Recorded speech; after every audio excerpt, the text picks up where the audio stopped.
Ayan, so, for today's video, we will be discussing about the common functional groups na meron sa organic chemistry. So, ah, ayan, yung tatalakayin ko na dito is yung 10 binigay na sample ni Miss, na-discuss niya nung lecture.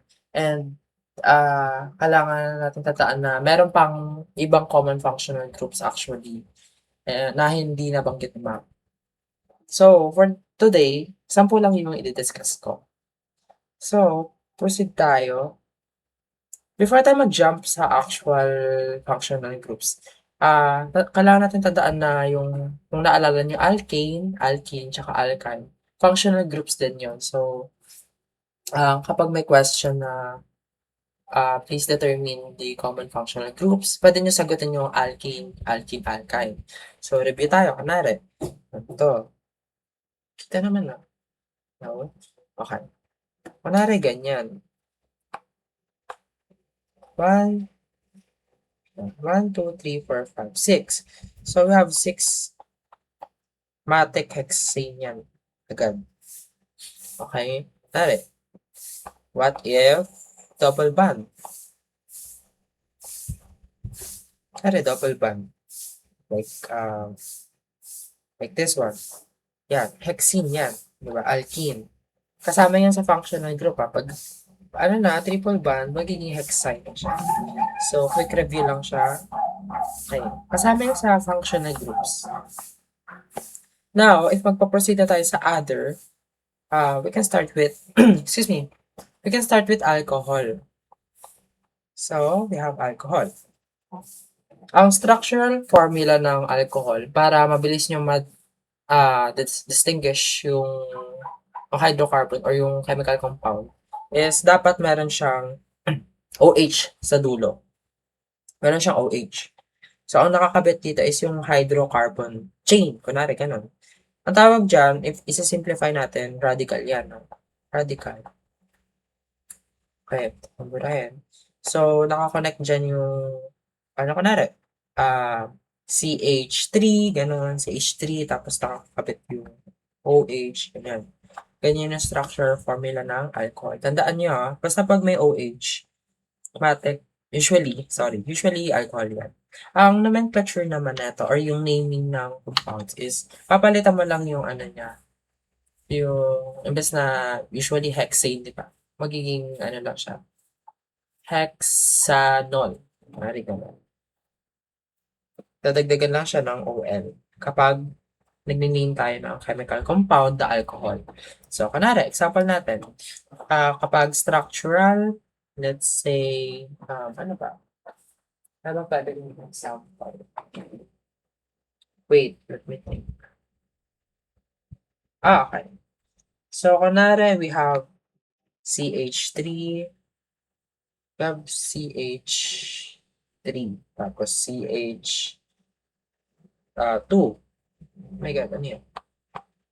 H2. Tapos may OH. Matek, ano na yan? Alcohol na yan. Kasi wala namang ibang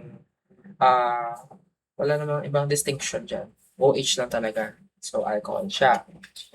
Kapag papangalanan natin siya, ang usually ginagawa, di ba, is nagbibilang. So, bibilangin ko yan. 1, we have 2 carbons. So, kapag 2, di ba, naalala nyo, et yan. So, we have ethanol.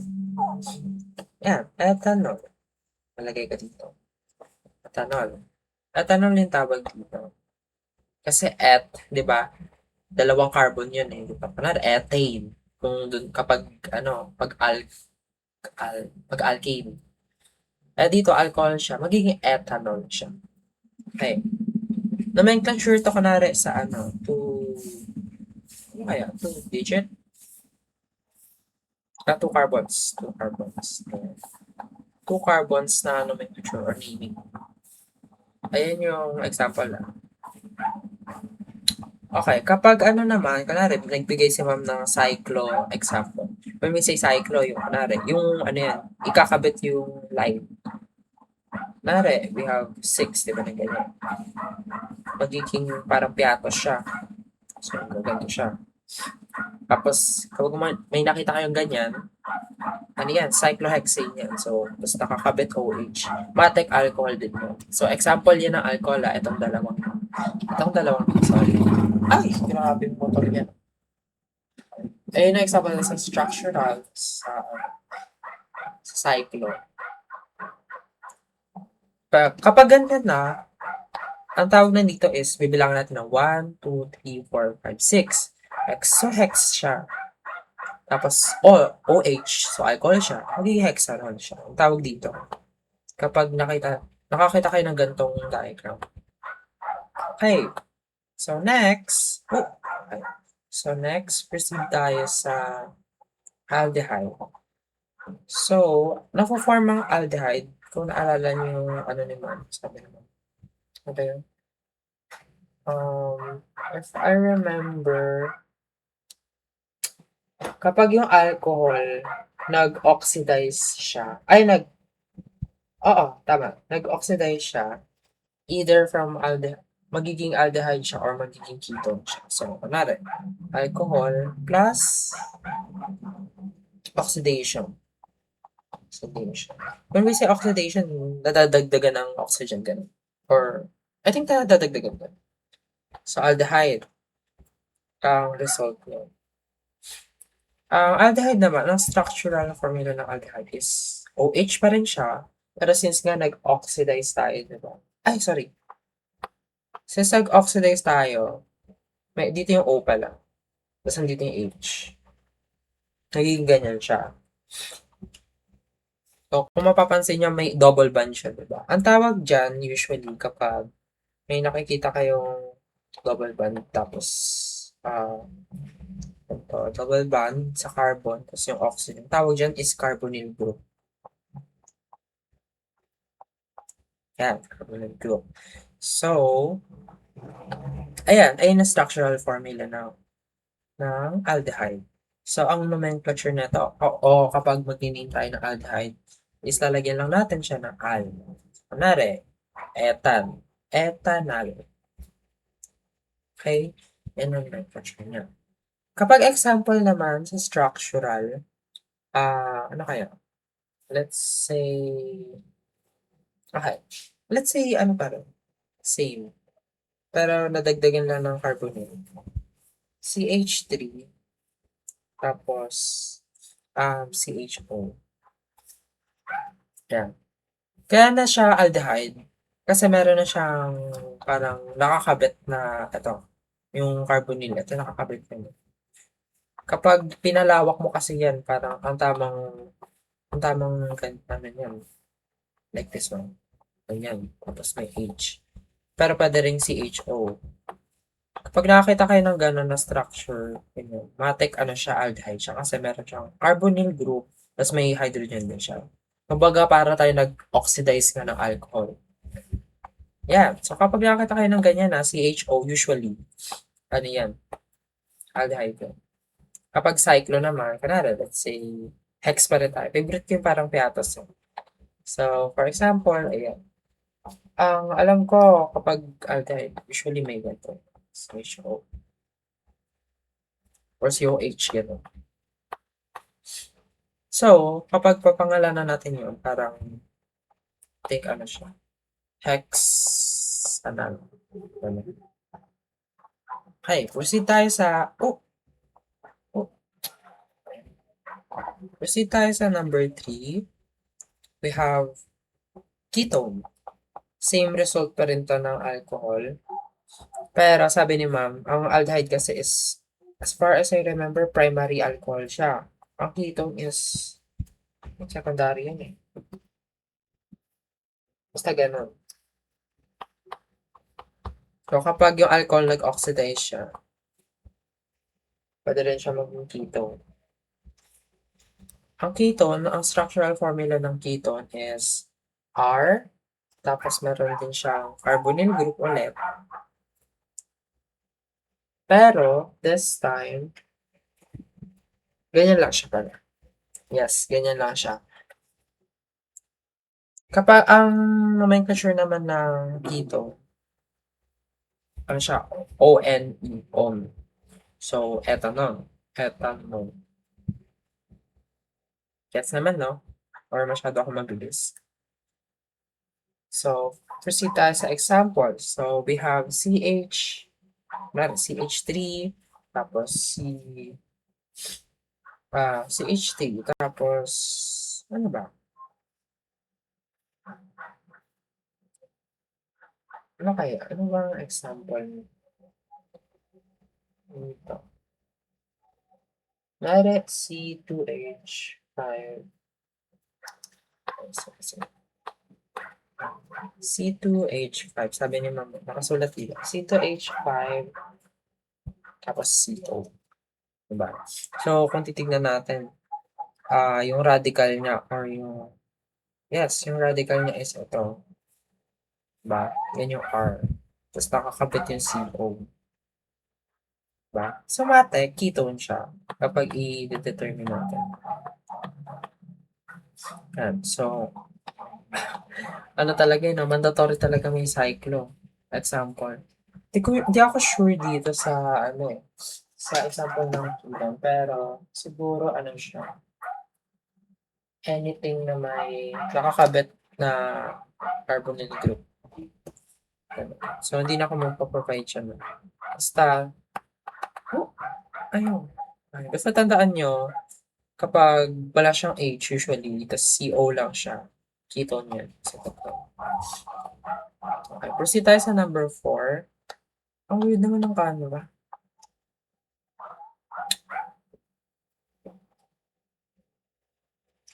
Hindi ako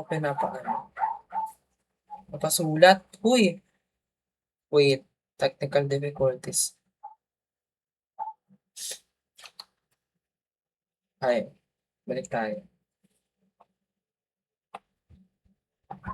Okay, so number 4, we have, ano ba yung number 4? We have carboxylic acid. Carboxylic acid. Yan. So, sa carboxylic acid, ang structural formula niyan, nafo-form ang carboxylic acid kapag nag-oxidize na tong aldehyde tsaka ketone. So, meaning, another oxygen na naman siya. Oxidation. So, ang mangyayari is ganito. R, tapos double bond, tapos may OH. OH. So, pag nomenclature ng carboxylic acid, usually nag-add lang tayo ng oic acid. So, kapag nakita nyo yung ganyan, matic, siya? Matic carboxylic acid. Example siya. So, kapag 2 carbons, we have ethanoic acid. Kapag structural naman,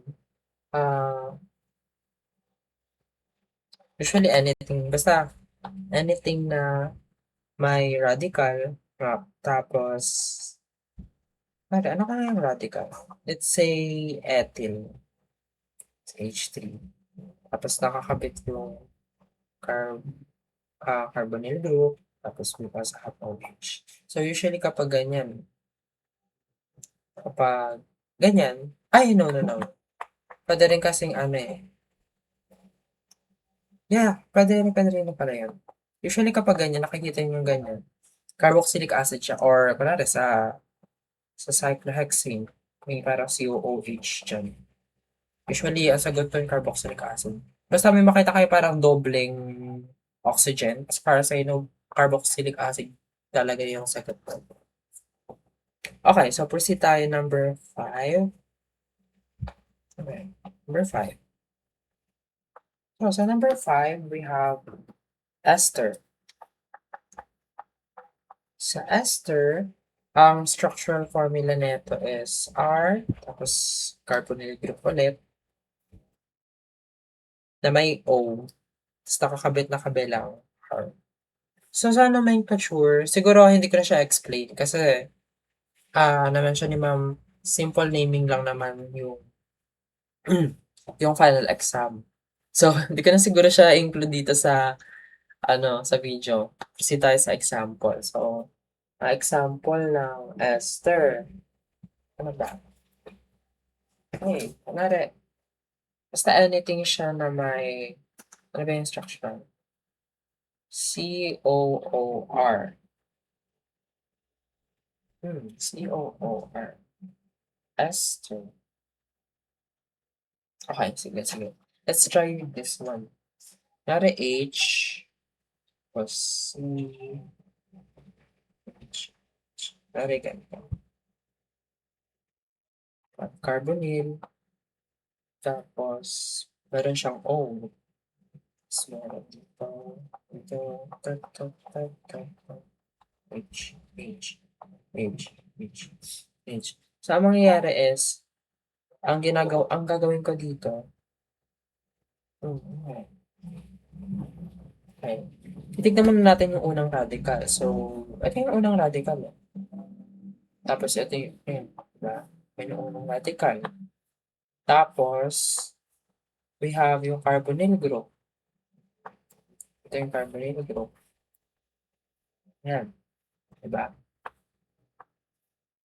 Then, we also have another O, which is, ayan yung O na yun. Tapos yung R, yung katabi nito. Diba? So, matek ester siya. Kapag nakakita kayo ng ganyan, I think, ano talaga dito, pinaka-tip is kabisaduhin. If kaya. Pero since meron namang parang card, di ba, na pwede gamitin sa exam. Ayun, pwede nyo na isulat yung structure formula. So, proceed tayo sa 6. Excuse me. We have amide. Ano ba? We have amide. So, sa amide, ano lang yan? Anything na may makita kayo. Carbonyl group ulit. Tapos, na may nitrogen. Ganyan lang siya. So, nomenclature, leave blank ko muna. Tapos, example natin. Ang example natin sa amide is, ano ba? R and, kunwari ito. Tatry ako.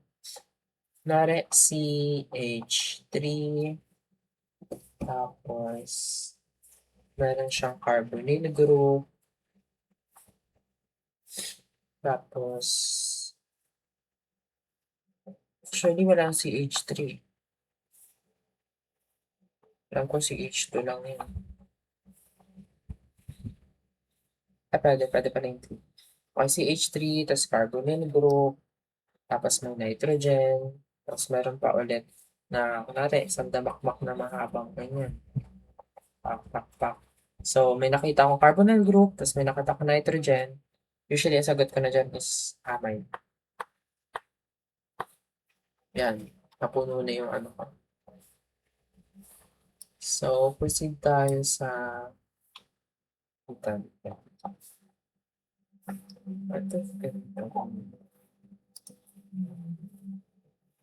Boom, sumaba siya. Okay, number 7 tayo. We have ether. Kapag ether, ito yung pinakamadali para sa akin. Kasi ROR lang siya. Ibig sabihin ng ROR, kunwari, ano lang yan. Usually magkaparehas yung CH3, tapos CH2, tapos may O lang na namamagitan dyan.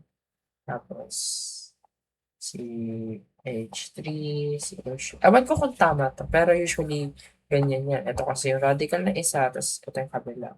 Tapos O lang yung parang nasa gitna. Usually, ang sagot dyan is ether. So, kapag example naman ito sa cyclo, ano ba? Kunwari ganito.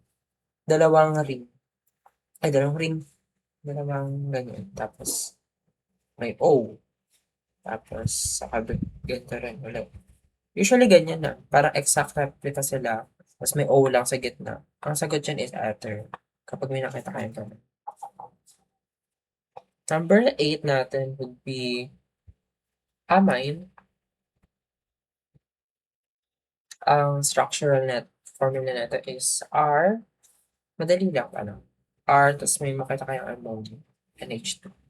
NH2 ba ako? Tapos, ang example nito is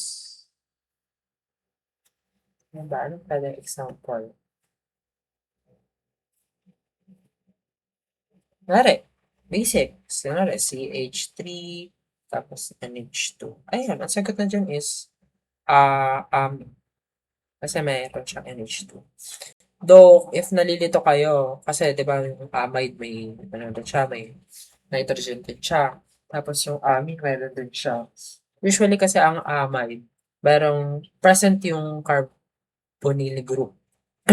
Sa amine, wala siyang ganun. Parang nitrogen lang siya usually. Yan, madali lang, di ba? Tapos 9, we have phenol.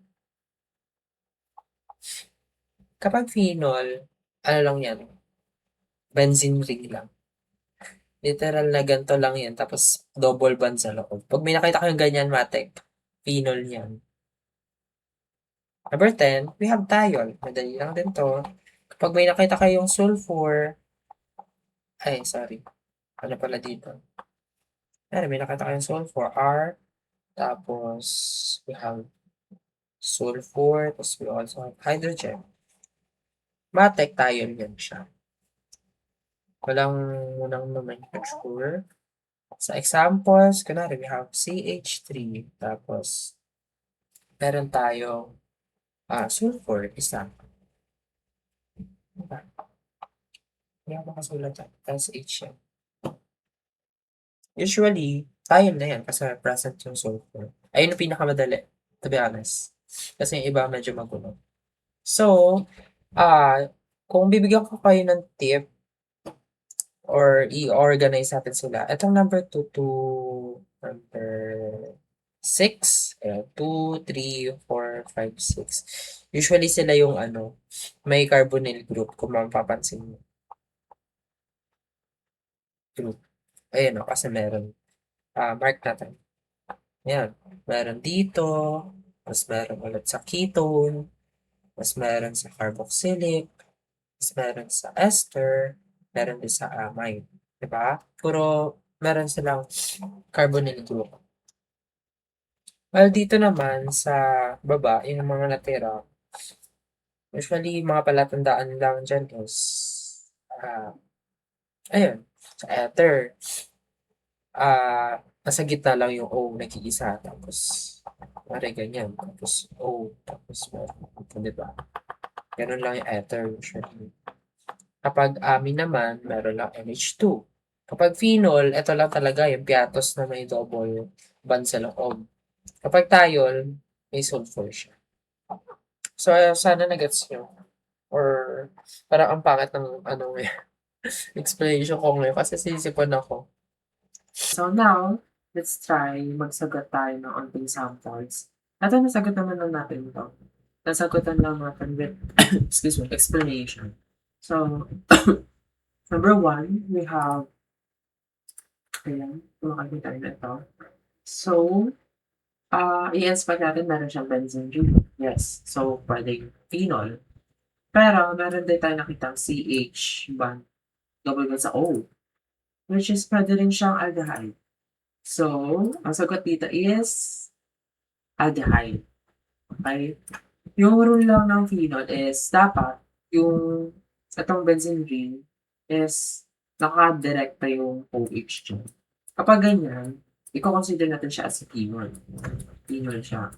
Pero, kapag may CHO siya, which is yung defining feature ng aldehyde, hindi, technically, ang sagot dyan is aldehyde. Okay? So, ang sagot dito, number 1 would be aldehyde.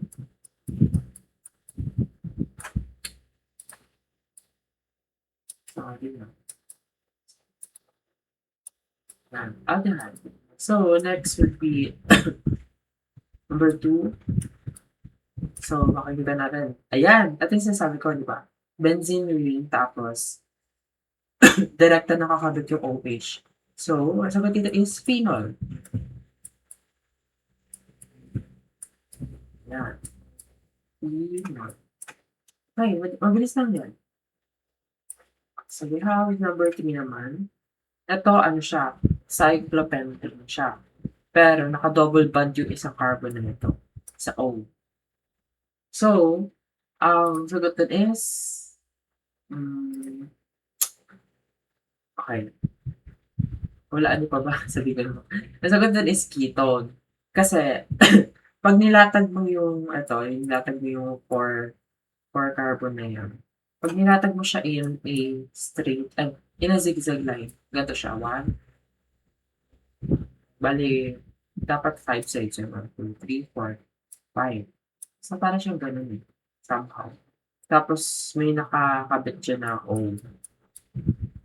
So, o may nakakabit diyan na O.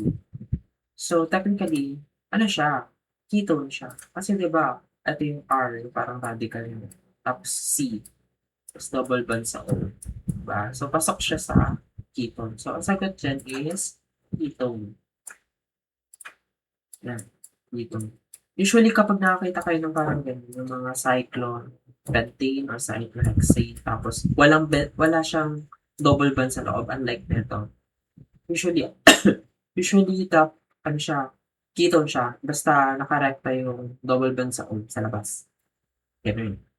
Ito naman, excuse me, we have benzene ring ulit na may OH. So, alam naman natin sagot, phenol 'yan, 'di ba? Ito ang phenol. Ayun lang yung, distinguishing feature. So, we have phenol.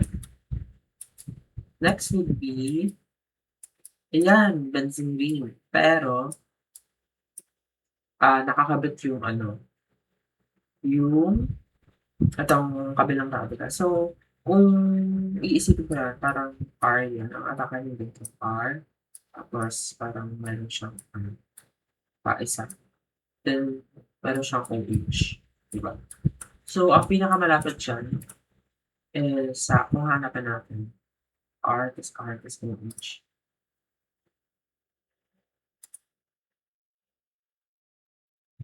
Hmm. Okay, since wala naman siyang carbonyl group, sasabihin ko 'to, tas hindi naman siya like parang wala namang nagdikit na O. So, wala siyang ammonia, wala siyang sulfur. Ang sagot ko dito is alcohol. Alcohol siya. Kasi present yung OH, yes, puwede. Pero hindi naman wala naman siyang carbonyl group, 'di ba? Wala siyang carbonyl group. Ayun, oh.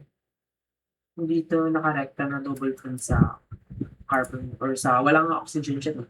So, hindi siya puwede dito sa carbonyl group na na 'to, functional groups. Eto bawal naman kasi ROR lang. Eh, may H yun. Tapos yung amin dapat may nitrogen. Phenol, hindi naman siya tawag dito, hindi nakarekta yung OH dun, malayo. May radical pa na nakaharang. And dahil wala naman siyang sulfur, so ang sagot dito is alcohol. Ganun. So, number 5 will be alcohol. Recording naman. Okay. Okay. Okay. Let's try number 6. So, eto, ilalatag na ulit natin, di ba? So, huwag na natin ilatag actually. Alam naman natin R yan, di ba? Ito yung R, yung radical, parang line. Tapos, nakakapit lang siya sa O. So, ang sagot dyan is, ayan, ketone. Actually, may C yan, eh. Kasi yung dulo ng na 'to, carbon yan, eh, 'di ba, naka-double bond yan sa O. So, para siyang ganito. So, technically, yung sagutan is ketone. Yan. Same number naman pala dito. Excuse me. Yeah, we have ketone ulit. Next would be sa next. Ay, hindi ko ma-answer ba? Wait lang. Let's try this.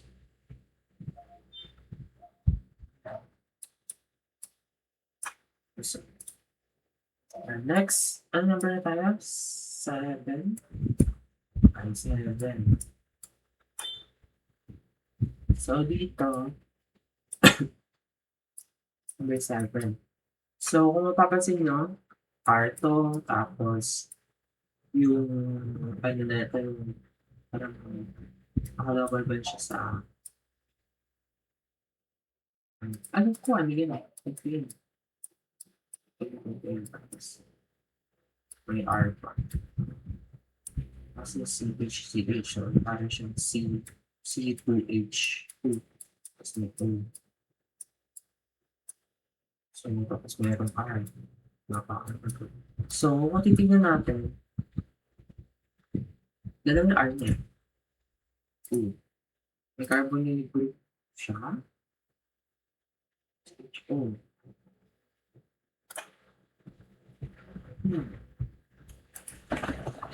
Let's check out.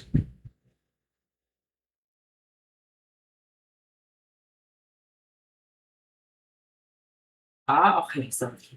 Chinek pa talaga natin. May present naman yung CHO pala sa dulo. So, aldehyde to. Yes. Aldehyde siya.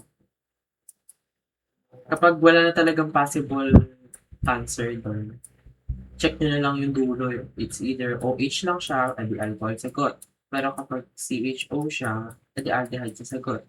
Kapag COOH naman siya, carboxylic acid na kasi nakailang oxidize na yan. Excuse me. So, so ang sagot dyan is aldehyde. So, number 8, we have, excuse me, a messenger.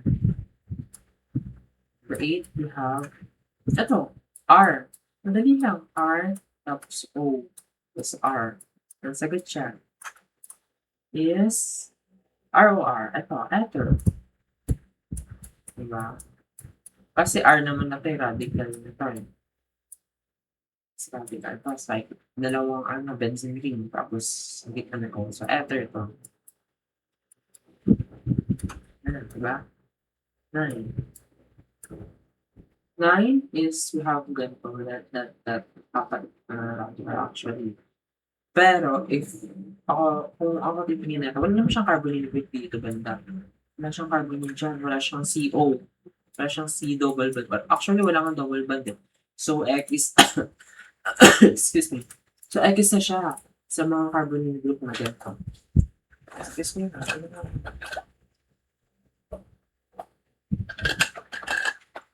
So, X na siya sa carbonyl group na to. Possible sagot na lang is ayun, OH, diba? Kung makikita nyo, kaso binaliktad. So, if I were to answer this would be alcohol. Kasi bawal siya aldehyde. Although may COH siya. Pero wala kasi siyang carbonyl group. Kung nag-double bond sana, possible. Next would be 10. Ayan. Nakikita natin may ammonia siya present.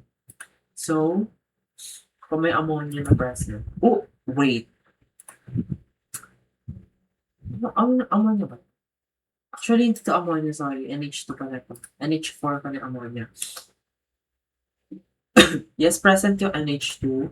So, pwede siyang amine. Pero, if uunahin yung titignan na kung may carbonyl group ba siya, ayun yung ipa-priority mo. So, since meron siyang carbonyl group, C yan eh, nakakabot siya sa O. So, ang atake niya is parang R, tapos C, tapos O, C, double bond sa O, tapos MH. So, ang sagot niya is amine. Amine siya. Ayan. Diba? Kasi may CO siya, tapos may M. So, unahin yung itignan kung may carbonyl group talaga siya. Kaya unahin nyo na hanapin yung nitrogen, tapos amin agad yung sagot. Unahin nyo yung carbonyl group. Okay. So, ang sagot dito is amine. Amine. So, number 10, we have amine. Okay, number 11, ayan, we have OH. Wala namang double bond, and wala namang carbonyl group. So, OH siya. Then, parekta na natin alcohol ito. Diba? Medyo mabilis na tayo tamis. And last one, we have N, present yung N. Wala namang double bond.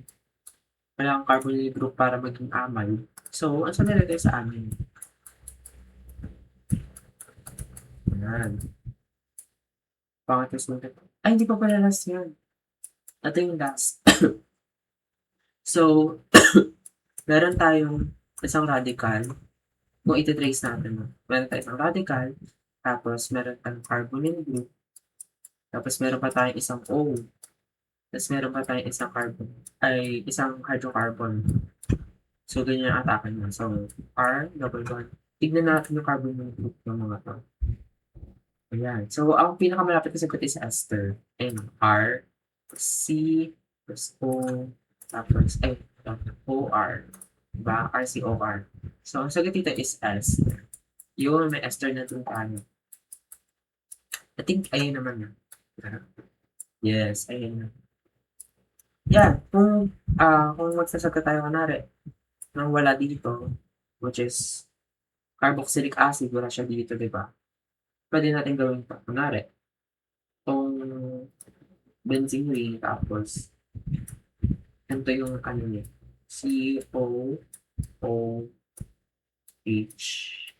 ganyan, or kahit, ano actually, kahit, kasi dapat naka-double bond din. So, kunwari, pag-ano siya, tapos meron yung storage. So, ayun, pwede siyang carboxylic acid. Baka sulat ko. Ayun, pwede yung carboxylic acid kung gusto niya ng sample. Ano pa ba? Ano pa ba? Wala tayong ano. Wala tayong tayo. I think. Wala tayong tayo. Oo, wala tayong tayo.